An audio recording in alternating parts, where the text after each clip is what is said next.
আপনার জানা নাই, এই না জানার কারণে আপনার নামাজটা বরবাদ হয়ে যায়। কথা বুঝছেন নিয়ে আপনারা? সুতরাং চেয়ারে বা টেবিলে যদি নামাজ পড়া হয়, এই একটা নয়, আমি এই বিষয়ের উপর একটা কিতাবও লিখছি, প্রশ্নোত্তরে চেয়ারে বসে নামাজ বা রুগীর নামাজ। আপনাদের কারোর কাছে আসেনি? ওই কার কাছে? একজন। আর কার কাছে আসেনি? ওই দুইজন, ওনার কাছে আছে আলহামদুলিল্লাহ। ওখানে আমি বিস্তারিত আমি দলিলগুলো তুলে ধরছি।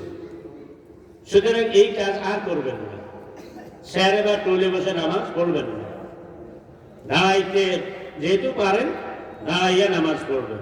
দাঁড়াইয়া পুরো সময় থাকতে না পাইলে যতক্ষণ দাঁড়াইয়া থাকতে পারেন তাকবীরে তাহরিমের পরে এতক্ষণ দাঁড়াইয়া তারপরে বিছনাতে বসিয়ে দিবেন।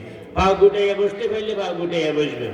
গুটাইতে না পাইলে দোনো পা হয় ডান দিকে অথবা বাম দিকে, অথবা দুই পাও দুই দিকে দিয়ে পাশার উপরে বসবেন।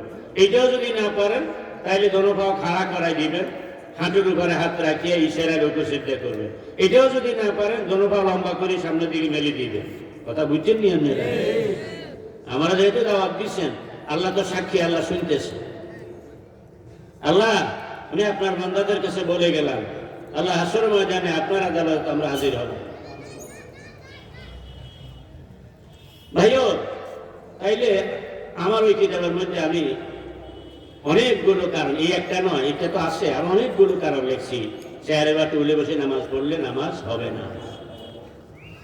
তাইলে এটা কি আইন? ওরা কয় না কি আইন?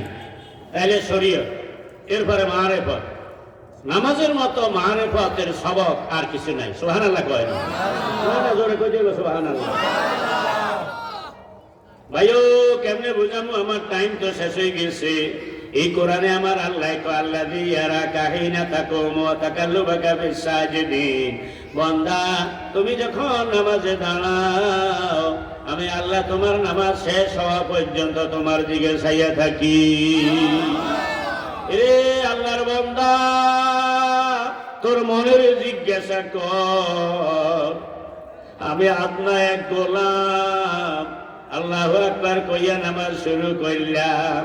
আর আমার আল্লাহ কয়, বান্দারে, তুই যখন নামাজ শুরু করস, আমি আল্লাহ তোর পুরা নামাজের দিকে চাইয়া থাকি। বুখারী শরীফের প্রথম পারায় হাদিস আইছে, আমার নবী কয়, নামাজে দাঁড়াইলে তোমাকে কারোর মুখের মধ্যে থুতু আসিয়া যদি মুখ ভরিয়া যায়, তাইলে থুতু ডান দিকে মারিও না, হয় বাম দিকে ও সামনের দিকে মারিও না, ডান দিকেও মারিও না, হয় বাম দিকে, না হয় দুই পায়ের মাঝখানে, অথবা কোনো কাপড় গায়ে থাকলে কাপড়ের খোঁটের মধ্যে লইবা। সুবহানাল্লাহ কয় না? সামনের দিকে মারবা না কেন? বান্দা যখন নামাজের নিয়ত করে, আল্লাহ কুদরতি ভাবে বান্দার সামনে আসিয়া যায়।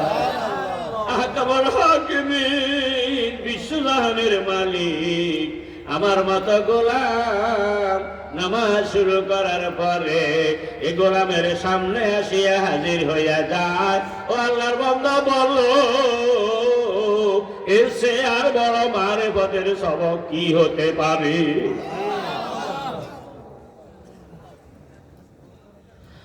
হাদিস শরীফে এসেছে, আমার আল্লাহ নিজে বলছেন, কুসমাতিস সালাতু বাইনি ওয়া বাইনা আবদি, হাদিসে কুদসি। আমার বান্দা যখন নামাজ শুরু করে, আল্লাহ কয়, নামাজটা আমার আর আমার বান্দার মাঝে ভাগ হইয়া যায়। বান্দায় যখন বলে আলহামদুলিল্লাহি রাব্বিল আলামিন, ইয়াকুলুল্লাহু আযজা ওয়া জাল্লা হামদানি আবদি। বান্দায় যখন কয় আলহামদুলিল্লাহি রাব্বিল আলামিন, আল্লাহ তখন বলে হামদানি আবদি, আমার বান্দা আমার তারিফ করলো, আমি আল্লাহ শুনলাম। তার মানে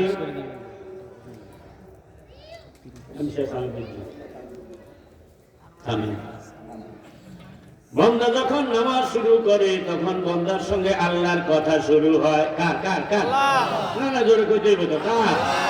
আল্লাহর কসম, বলো, যে ইবাদতে বান্দার সঙ্গে আল্লাহর সরাসরি কথা শুরু হয়, আল্লাহ বান্দা এক কথা কয়, আল্লাহ তার জবাবে আরেক কথা কয়, এর সে মারেফতের আর কোন সবক আসেনি।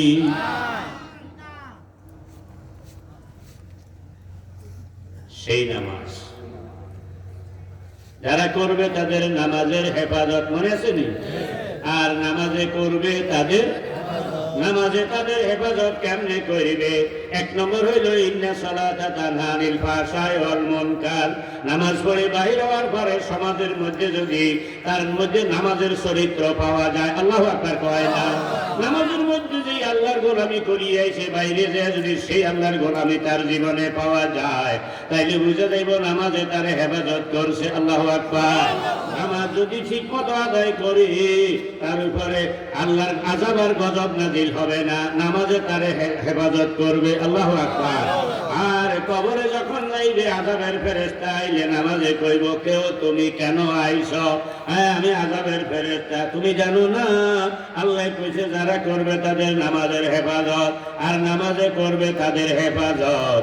এই বান্দা দুনিয়াতে আমার হেফাজত করেছে, সুতরাং কবরে আমি তার হেফাজত করব। এই কবরে কোনো আযাবের ফেরেশতার জায়গা হবে না। নামাজ আমারে আপনারে আল্লাহর আযাবের গজব থেকে হেফাজত করুক, এটা আমরা চাইনি। কারা কারা চাই? হাত তুলি, নারায়ে তাকবীর। আল্লাহ আপনি কবুল করেন। যারা করবে তাদের নামাজের হেফাজত, আর নামাজে করবে তাদের হেফাজত, উলাইকা ফি জান্নাতিন মুকরামুন। আমার আল্লাহ কয় তারাই তো আমার জান্নাতে সম্মানিত মেহমান হয়ে থাকবে। আল্লাহ, যেই যুবকরা এই মাহফিল আয়োজন করেছে, যে এলাকাবাসী ভাই বোনেরা